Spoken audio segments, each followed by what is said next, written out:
This is Ray Flores for FightLine.com, joined alongside by Jake Shields, who challenges Jason Mayhem Miller for the Strikeforce Middleweight Championship. Jake, give me your thoughts about being here in Chicago, the co-main event of a huge card on CBS this Saturday. Oh, I'm super excited about it. To be fighting a co-main event with Fedor is just phenomenal on CBS. I couldn't be more excited. Been out in Chicago for a few days. A great city, just enjoying it, and I'm just ready to go out there and give Mayhem a beating. Does Jason Mayhem Miller agitate you a little bit? It seems like he tries to get under your skin and try to play around with you and sort of get you off your game. Is he succeeding? Does that get you upset a little bit?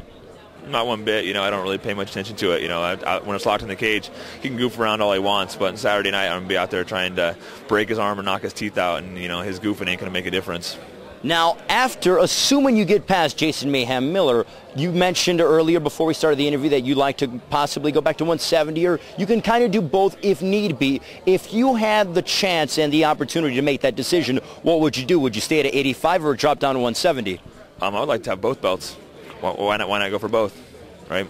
I wanted to do that in Elite XC, and I would have exceeded if Elite XC hadn't folded, because I went up and beat Lawler, who was their champ. That was my goal, to take both belts in Elite XC, and unfortunately I didn't get to do that, even though I would have if it wouldn't have folded. So now maybe I'll get to do that in Strikeforce. Jake, can you give me a prediction for this Saturday's fight against Jason Mayhem Miller? It'll be on the co-main event of Strikeforce, Fedor versus Rogers. It's hard to predict these fights, but I'm ready to fight. I'm ready for a war, and I'm going to beat the crap out of him, whether it's on the feet, on the ground. I'm just ready to give him a beating. Miller's tough, but it's going to be my night. Jake, good luck and welcome to Chicago. Thank you. Jake Shields joining us.